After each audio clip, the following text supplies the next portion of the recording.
Bienvenidos al Bibliófilo.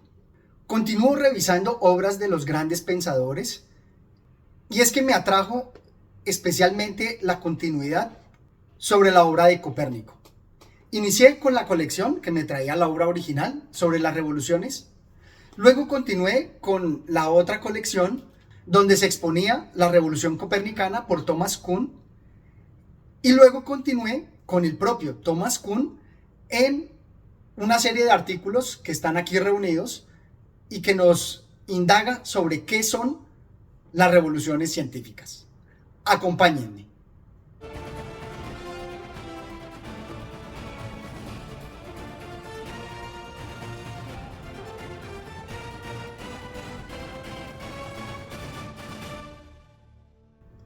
Aprovecho acá para decirles que me gustan mucho estas colecciones que reúnen varios pensadores de diferentes temas relacionados con la filosofía. Ya me han criticado que no soy propiamente un bibliófilo porque muchos de mis libros no son incunables ni son las mejores ediciones, que más parece una biblioteca de kiosco. Pero aquí me apoyo en Jorge Luis Borges porque prefiero presumir de las obras que he leído y no de los libros que tengo. Además, también me hace reflexionar, como Borges lo presentaba en los objetos que van pasando a lo largo del tiempo. Estas obras que ya casi no se consiguen y que alguna vez fueron libros de kiosco, tal vez en un futuro, cuando nos domine lo digital, sean unas joyas. Pero bueno, lo que me trae aquí no es propiamente eso. En esta obra, el autor nos presenta 3 artículos donde explora lo que son las revoluciones científicas, algunos conceptos que él menciona con respecto a la conmensurabilidad, comparabilidad y comunicabilidad frente a las teorías científicas, y finalmente la racionalidad y elección de teorías. Aquí voy a destacar principalmente 4 reflexiones que desde mi punto de vista, para nada erudito y más bien neófito, se me presentan frente a estos temas. Y es que yo destacaría el diletantismo como esa integralidad de la que nos hablaba Herbert Marcuse para no ser seres unidimensionales. Por ello es que realizo lecturas de diversos temas, no solo literatura, poesía, sino también filosofía y ciencia. Espero a que se animen a dejarme en los comentarios qué tal les parece mi perspectiva.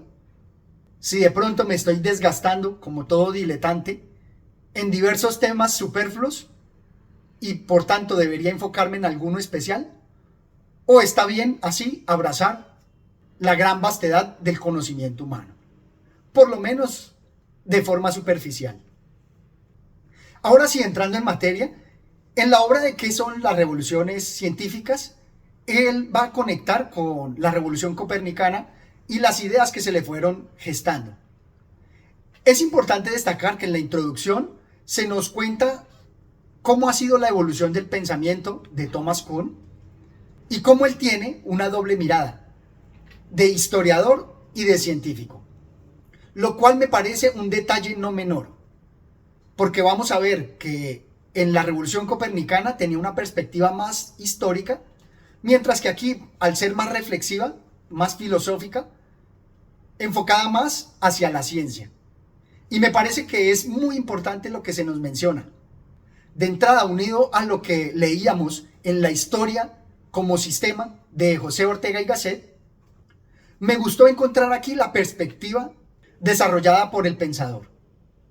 Nos dice así: súbitamente los fragmentos en mi cabeza se ordenaron por sí mismos de un modo nuevo, encajando todos a la vez. Se me abrió la boca porque de pronto Aristóteles me pareció un físico realmente bueno, aunque de un tipo que yo nunca hubiera creído posible. Ahora podía comprender por qué había dicho lo que había dicho y cuál había sido su autoridad. Destaco este pasaje porque pareciera que el autor siguió la recomendación de José Ortega y Gasset, es decir, ver en la evolución del pensamiento de cada autor, enmarcándola dentro de su contexto cultural, dentro de su circunstancia. Y por eso él comparte con nosotros el entendimiento que tiene de las teorías, como problemas propios de cada época y de cada pensador. De esta manera se nos abre una perspectiva profunda para entender y comprender los problemas y las soluciones planteadas por los pensadores. Lo que también me gusta de sobremanera en cómo se conectan las lecturas que realizamos. Aprovecho para invitarlos a que vean el video donde hablo de la historia como sistema de Ortega y Gasset. En los artículos que plantea el autor hay un tema fundamental que se plantea y es el progreso o el ideal que tiene la ciencia para ir acumulando conocimientos que desembocan en desarrollo. El autor lo dice así: la ciencia normal es la que produce los ladrillos que la investigación científica está continuamente añadiendo al creciente edificio del conocimiento científico. Esta acumulación del desarrollo científico es familiar y ha guiado la elaboración de una considerable literatura metodológica. Y más adelante, pero el desarrollo científico manifiesta también una modalidad no acumulativa, y los episodios que la exhiben proporcionan claves únicas de un aspecto central del conocimiento científico. Ahora bien, este pasaje me gusta porque se enlaza con varios de los temas que he estudiado en la historia de la ingeniería. Y es que esta misma concepción aparece frente a lo que son las innovaciones y las invenciones. Vemos que en la actualidad toda la tecnología también se mueve en ciclos y también hay una acumulación constante de aplicaciones e innovaciones pequeñas, pero que sumadas generan desarrollo. O también revoluciones industriales que generan cambios cualitativos y cuantitativos enormes. Por lo cual, relacionaría esta observación con lo que nos mencionaba Arnold Toynbee en el estudio de la historia, donde la cultura y la civilización humanas se mueven por ciclos donde hay estímulos y respuestas a esos estímulos. Luego es una invitación a ver la perspectiva científica no de forma exclusiva, porque también tenemos los ejemplos de la tecnología con revoluciones similares y de una forma general, como lo presentaba Toynbee para la civilización, con estímulos y respuestas dados por el ser humano en general. La tercera reflexión que quiero compartir con ustedes es una unión que se me presenta de la obra de Thomas Kuhn con el cuento de Jorge Luis Borges, Pierre Menard. Y pareciera que el científico Kuhn aplicó la técnica de Pierre Menard. Escribir nuevamente las obras del pensamiento desde nuestra perspectiva es una poderosa herramienta para entenderla, para comprenderla. Pero no podemos desconocer ni sus circunstancias ni las nuestras, al modo de Ortega y Gasset. Me gusta más el juego, la lúdica que nos propone Jorge Luis Borges, no solamente para comprender mejor, sino también para jugar con todos los frutos de la ciencia. Si tengo razón, la característica esencial de las revoluciones científicas es su alteración del conocimiento de la naturaleza intrínseco al lenguaje mismo, y por tanto anterior a todo lo que puede ser completamente descriptible como una descripción o como una generalización científica o de la vida diaria. Creo que el impacto de la literatura es similar, nos permite conocer la naturaleza humana añadiéndole otra perspectiva, conociendo mejor su naturaleza de forma intrínseca, contándonos historias que pueden ser la repetición de otras historias, pero mostrándonoslas con una lupa donde va a magnificar detalles específicos. Y es que al autor se le presenta la dualidad entre lo que es la descripción y la normalización o reglamentación del progreso científico, porque no es lo mismo entenderlo que identificar sus rasgos de comportamiento o de evolución. Lo que como historiador él puede aprovechar para contar mejor y entender, no necesariamente es una regla del comportamiento humano frente a las investigaciones científicas.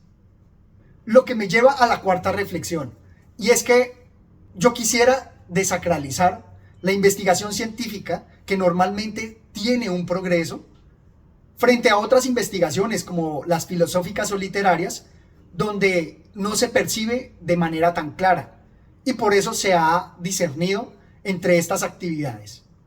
Yo quiero volver a reunirlas porque ambas se me hacen muy similares. Tanto así que la filosofía constantemente anda creando nuevos campos de investigación, como son la psicología, la sociología, economía, entre otros. Por lo que veo que la ciencia no es exclusiva, es más bien una especialización sobre campos de conocimiento previamente abiertos por la literatura y por la filosofía.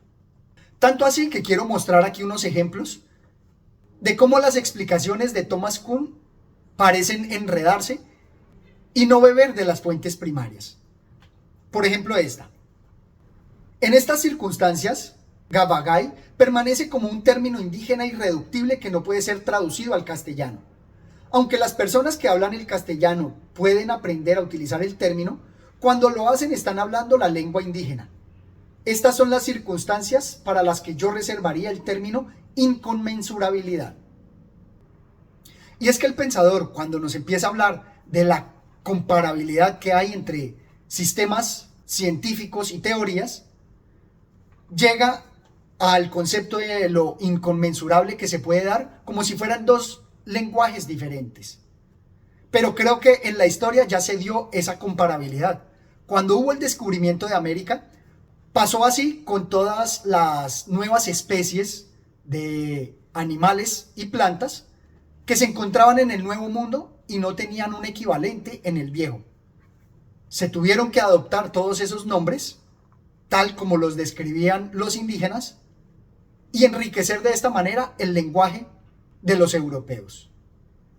Tanto así que no solamente en lenguaje, sino también en el uso de dichos animales y las plantas, lo que abrió enormes perspectivas a nivel comercial y gastronómico en particular. Lo que también me lleva a plantear lo que veíamos en el video de Tzvetan Todorov, en los mestizos culturales que se pueden presentar incluso en la ciencia, cuando los colonizadores y los indígenas se compenetran en el entendimiento mutuo y enriquecen así la cultura. Y finalmente está este otro pasaje donde se destaca aún más la importancia de la literatura dentro de la cultura. Nos dice así: sustituir expresiones relacionadas por expresiones que o bien no tienen ninguna relación o bien están relacionadas de forma muy diferente hace que en ocasiones términos del texto original que son idénticos disimulen como mínimo aquellas creencias, con lo cual el texto original resulta incoherente. Y de nuevo, la perspectiva del científico está muy enfocada a la historia de la ciencia, pero me parece que desconoce todo lo que la traducción se ha venido realizando a nivel literario. Pues siempre que tenemos una obra traducida de lenguas muertas, como el latín y el griego, o incluso en las traducciones de obras literarias, también tenemos aspectos importantes de esa traducción y equivalencia de términos que muchas veces el traductor, como bien lo dice Thomas Kuhn, no solamente traduce, sino que interpreta. Con lo cual se destaca aún más la reflexión que hacía anteriormente, en donde la ciencia no tiene un desarrollo exclusivo, también tiene problemas similares a los que se ha enfrentado la filosofía y la literatura. Por lo cual, abordar dichos problemas y las posibles soluciones de forma holística e integral, tomando de la ciencia, de la filosofía y de la literatura, nos va a permitir entender mejor y generar propuestas enriquecidas. Por lo cual los invito a que lean las obras, a que también vean los videos que he realizado con mis reflexiones sobre ellas, me dejen sus comentarios y la invitación a que me continúen acompañando en una próxima oportunidad. Gracias.